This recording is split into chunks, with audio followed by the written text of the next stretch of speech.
Yo soy Elimar. Me llamo Constanza. Ambas sabemos que la vida es un largo camino en el que definitivamente es mejor tener a alguien que te diga que todo va a estar bien. Hola y bienvenidos a un nuevo episodio de Todo va a estar bien. Muchísimas gracias por acompañarnos una vez más. Les saludamos quienes les estaremos acompañando en esta nueva ocasión. A mi derecha, mi amiga y socia Elimar Azuaje, y de este lado, Constanza Betancourt. Bienvenida, Eli. Qué maravilla poder sentarnos una vez más. Yes, un episodio más y pues esto no sería posible sin nuestro super mega equipo de producción. María y Josh y María J. Gómez Productions, listísimos para apoyarte también a ti en todo lo que es producción audiovisual y fotografía en el área corporativa, el área comercial, el área de emprendimiento, lo que quieras. Una gente con iniciativa y me quiero tomar un momento para compartir esto porque lo hemos mencionado acá en el episodio. Este proyecto pues nos saca de nuestra zona de confort, nos empuja como a eso, a nuestros límites allí hoy para que sacar las cosas adelante, y Josh y María tienen esa iniciativa, esa creatividad, esas ganas realmente de ayudarnos que para nosotras es un alivio, y sabemos que para cualquiera que desea trabajar con ellos también lo van a hacer, así que extraordinario equipo. J. Gómez Production. Pero bueno, nos toca entrar en aguas pues del tema que hemos traído para este episodio. ¿Nos quieres contar, Eli? Sí, señor. Yo estoy emocionada por este episodio. Va a ser un episodio muy light, quizás muy divertido, porque el otro día conversaba con Constanza y le dije, ¿sabes qué?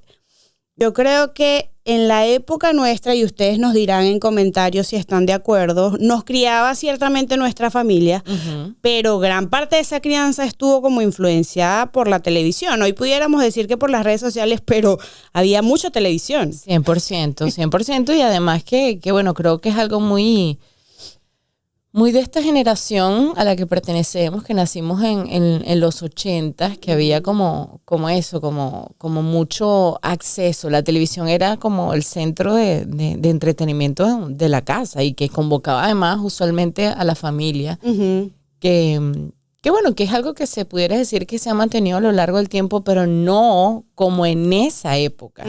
Que además que porque no había ningún tipo de restricciones de horario.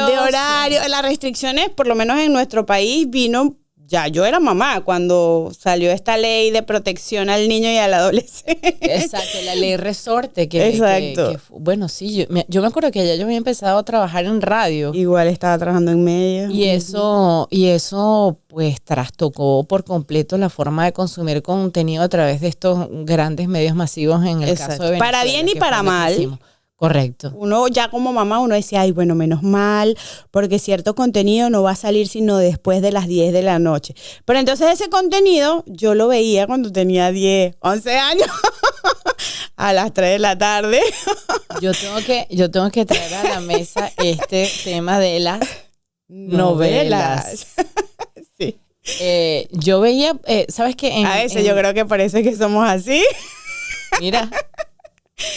Sí. No tengo pruebas, pero tampoco tengo dudas. Porque tú me dirás, yo me acuerdo que era el bloque de novelas comenzaba a la 1 de la tarde, que era la hora que uno usualmente llegaba de la escuela, y terminaba a las 3. Luego venía pues la programación infantil, estamos hablando de Venezuela, por supuesto. Y luego en la noche había otra tanda de novelas, que era la novela de las 9 y la novela de las 10. Las vi todas. Claro, y entonces en la novela era, o sea, imagínense ustedes, a ver, si tú te pones a hacer un recuento, una crece con las princesas. Ajá. O sea, esperando a que el hombre la rescate. Esperando a que me saque a bailar. Que todas las modelos, todas las protagonistas eran pobres. Ajá, esperando a que, o sea, que me despierte, imagínate tú. Espera, o sea, mi princesa favorita hoy por hoy es Moana. Y no tiene nada que ver con la Cenicienta, con Blancanieves. Es un perfil de princesa que evolucionó. Exacto. Entonces uno creció con esa es como la primera edad, ¿verdad? Entonces ya después uno 9 años, más o menos, se sentaba con la mamá o las abuelas a ver las novelas. Y entonces ahí viene Marimar, María Mer, bueno, todas las Pecado de amor, Caína, La Usurpadora.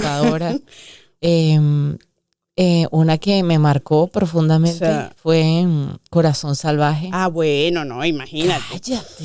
Claro, ya uno ahorita grande, uno dice, ¿qué? Producción sasas, porque las ves desde otra óptica. Total. Pero qué fuerte que sí, crecimos con eso. Y yo me acuerdo clarito que incluso a mí, y son recuerdos que me llegan, no sé en qué situaciones exactas, pero a mí en mi familia era muy normal que me dijeran así como que, no, es que Limar es demasiado Lupita Ferrer. O sea, dramática, pues. Bueno, en Venezuela eso es como un comentario que se ha extendido culturalmente. Ajá. El de Elia Fiallo también. Ajá, exacto. Sí.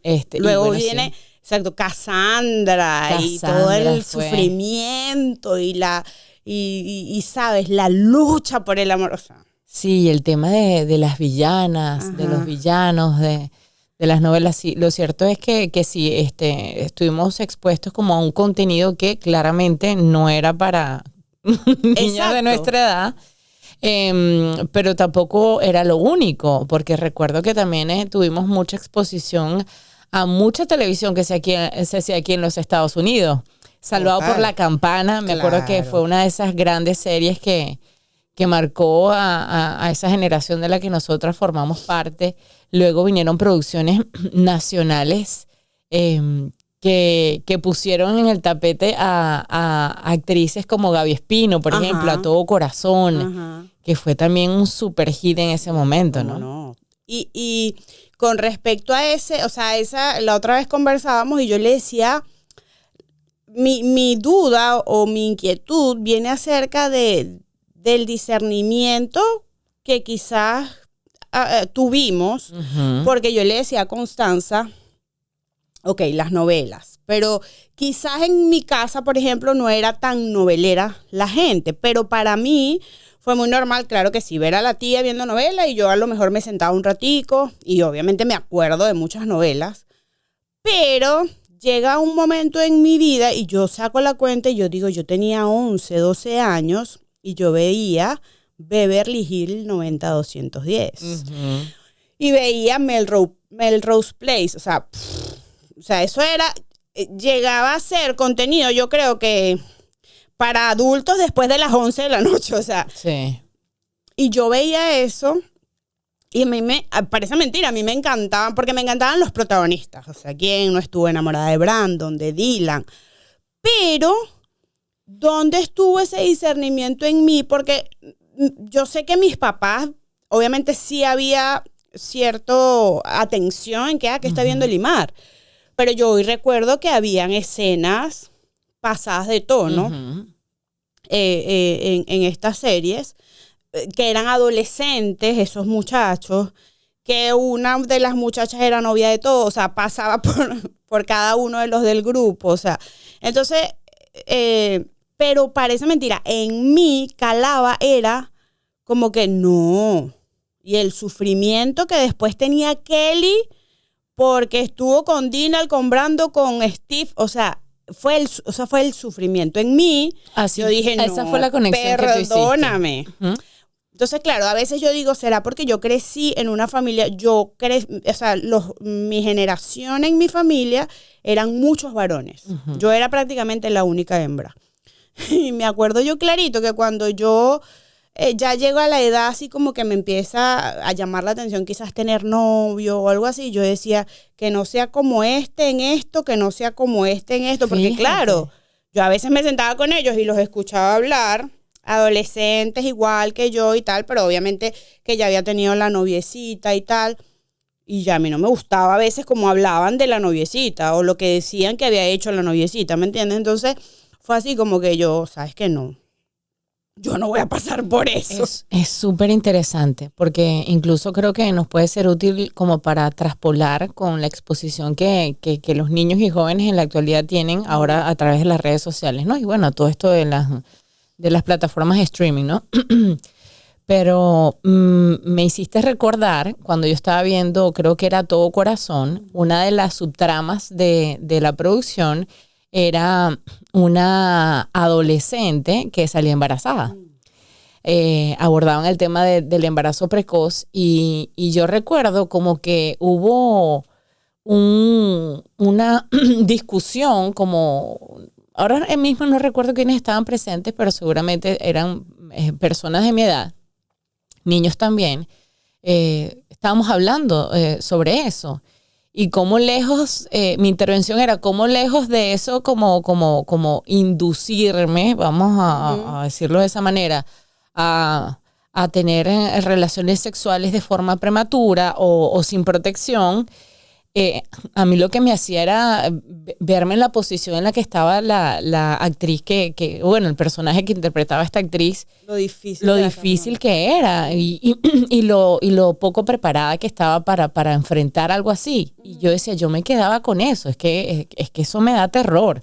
Ponerme en una situación así. Y es interesante lo que mencionas del discernimiento, porque yo creo que sí, que eventualmente tu entorno te va a influir, las cosas que consumes te van a influir, pero siento que hay algo más. No sé si la personalidad, la educación en casa seguramente también interviene, pero yo siento que hay algo más. Yo creo que hay algo intrínseco de cada quien que te da eso, que te da ese poder de elegir qué es lo que quieres y qué es lo que no quieres para ti. Y que aprender en cabeza ajena. O sea, ¿sabes? Que siempre el dicho así como que nadie aprende en cabeza ajena. No, mira, yo voy a aprovechar de aprender en cabeza ajena. Y pese a que esas cosas eran parte de algo ficticio, uno decía así como que no. Sí. O sea, en mi caso, a mí me pasaba eso. O sea, yo veía el sufrimiento de Kelly y de Brenda en, por ejemplo, en Beverly Hills, que no lo niego, era una de mis series favoritas. Y yo decía, no, perdóname, pero discúlpame, o sea, yo no voy a caer en eso, o sea, detrás de un tipo que no me quiere, que estuvo con mi amiga, ¿qué te pasa? O sea, ¿entiendes? Sí. O sea, fue así como que, no. Claro, no quiero eso para mí, pues. Claro, incluso, y pasaba que a lo mejor en tu entorno tú veías, o lo que acabas de decir con respecto al embarazo precoz, que tú veías que gente que estaba en tu entorno, que veía las mismas series, las mismas novelas, era todo lo contrario. Sí. Era como que voy a probar lo prohibido. O sea, lo que, como que vi el resultado que le salió mal y como que voy a probar lo que, a ver. Mira, yo creo que al final lo que consumimos es una pequeña parte de todo lo que nos puede influenciar para tomar una decisión acerca de lo que queremos para nuestras vidas. Y bueno, se me alborota una cantidad de recuerdos. Por ejemplo, yo crecí en una urbanización donde había muchos niños y en un momento se puso de moda jugar el escondite americano. Que el escondite americano es básicamente que los niños buscaban a las niñas o viceversa y quien te encontraba tenía derecho a darte un beso. Sí, o jugar la botellita envenenada, que también es un clásico de la infancia venezolana, ya tal vez preadolescencia, cuando esas hormonas, tú sabes, se empiezan a alborotar y empiezas a descubrir esa atracción por el otro. Y yo me acuerdo que cuando a mí me invitaban a jugar, yo decía, ok, yo voy a jugar, pero yo no voy a aceptar que nadie me esté dando besos. Exacto. Entonces, me acuerdo que me decían que en ese momento estaba todo el tema de la canonización de la Madre María de San José. Me decían la Madre María de San José. Yo sí soy la Madre María de San José. Claro. O sea, nunca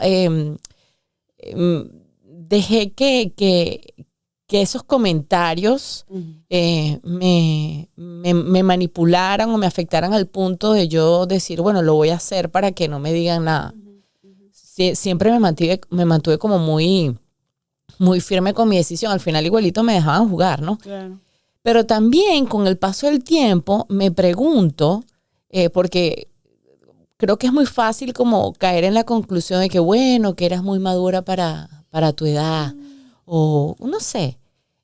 Ahora siento que que si ampliamos como el lente y vemos tal vez ese comportamiento o esa actitud que yo tuve, no fue lo que también me restringió demasiado. O sea, yo siento que yo me restringí demasiado de vivir muchas experiencias. Sí. Yo me casé con mi segundo novio y creo que tú con el primero.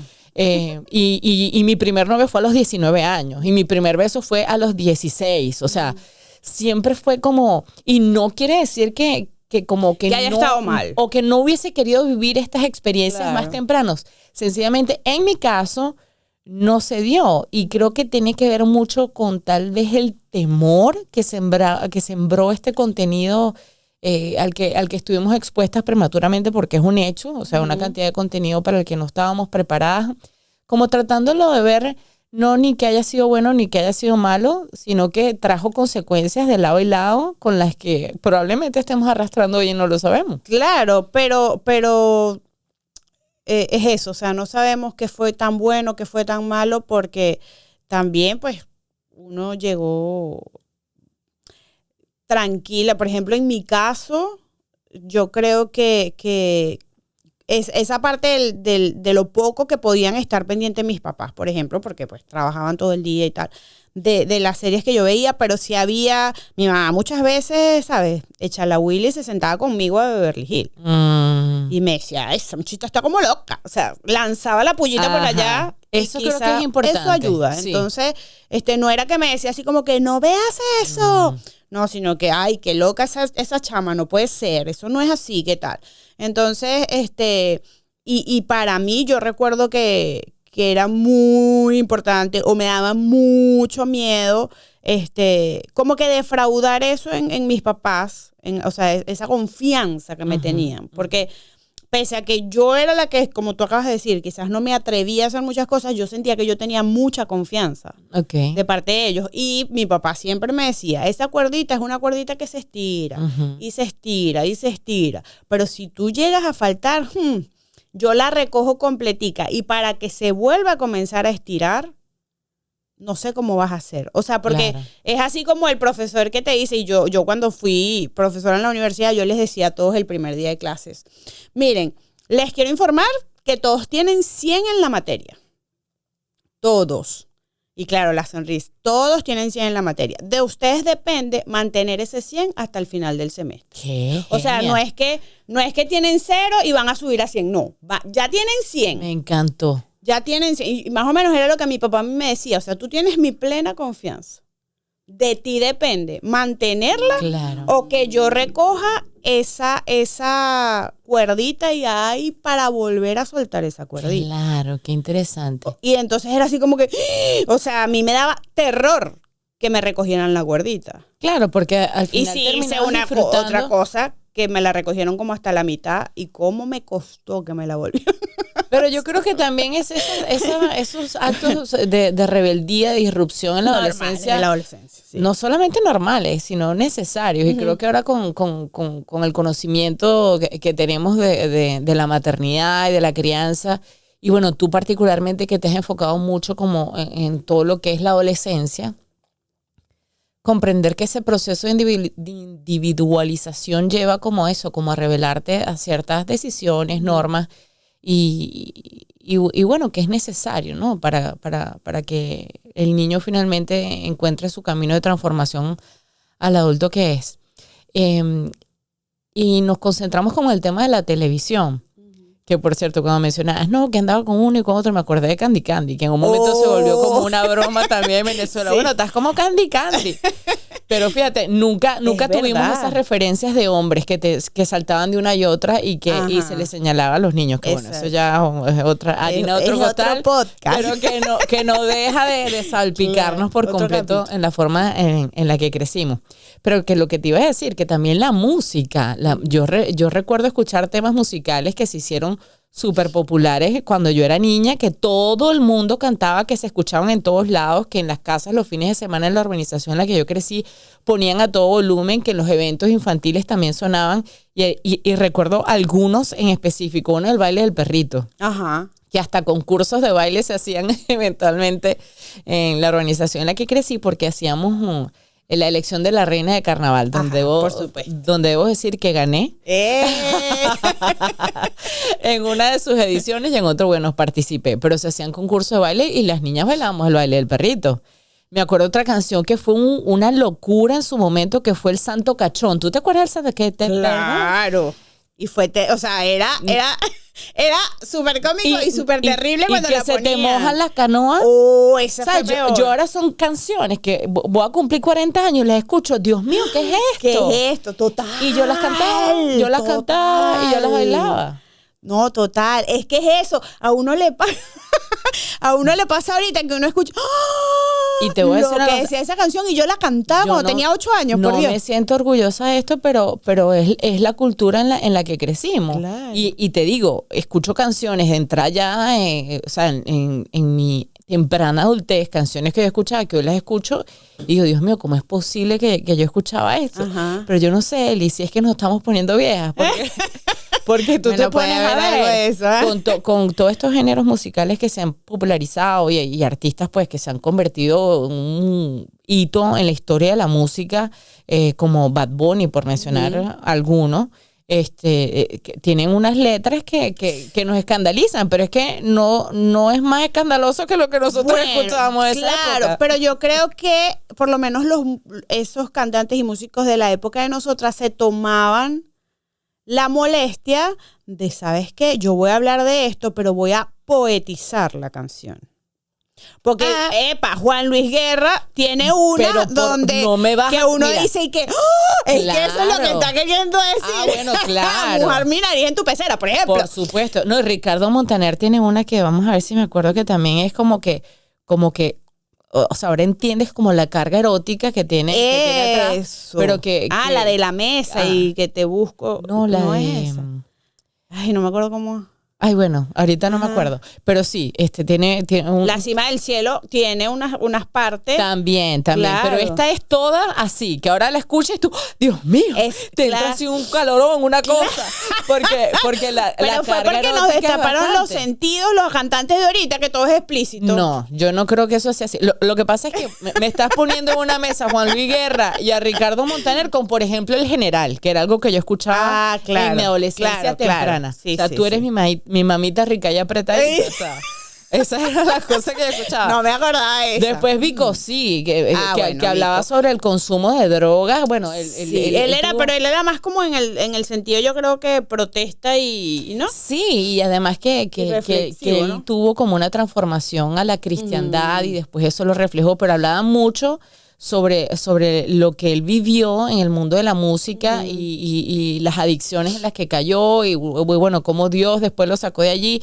Pero esas eran las cosas que yo escuchaba sin ningún sentido. Pero mira lo que me pasó hace poquito, saliendo de tu casa, que te lo comenté. Ajá, verdad. Que me mencionaste a Dinois, que nos conseguimos con que era algo que tuvimos una época que ambas escuchamos, que tú tuviste un concierto de Dinois. Concierto de Dinois fue. Bueno, yo te empecé a tararear pues una canción, o sea, claro, de un disco, fue un disco que se popularizó mucho de un concierto en vivo que hizo Dinois. Y ahí estuvo Ivy Queen. Y era una canción que cantábamos y bailamos, que te puedo hacer bailecito aquí si tú quieres. Y sabes que tú también puedes hacer bailecito. La de Muchos Quieren Tu Mami. No voy a cantar mucho la canción porque después YouTube nos banea el episodio, ¿no? Pero que saliendo de tu casa me puse a escucharlo y me encontré que es una canción de protesta, súper claro, que es súper feminista, que levanta la voz en contra del feminicidio. Te estoy hablando que es una canción que yo escuchaba cuando tenía 12 años. Sí, más o menos, hace casi 30 años. Por eso te digo, y así como... Además de que ella fue precursora de este género como mujer. Pero te digo, una reina, o sea, ya tiene un lugar súper importante en la historia por ser una mujer que abordaba estos temas, pero que yo no sabía eso, sino hasta... Exacto. Hasta hace algunas semanas atrás que volví a escuchar la canción saliendo, entonces te lo dije, mira lo que me encontré.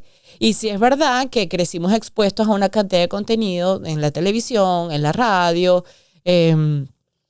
muy inapropiado, pero también es verdad que estuvimos expuestos a un montón de cosas. Es que la verdad no teníamos criterio, escuchábamos de todo. Yo creo que escuchábamos de todo, porque yo tenía influencia, imagínate tú. Yo escucho, o sea, el otro día andaba con mi esposo en el carro y me dice, y nos pusimos a hablar de eso. Y yo le digo, mira, te voy a poner una canción. Y él me dice, ¿qué es eso?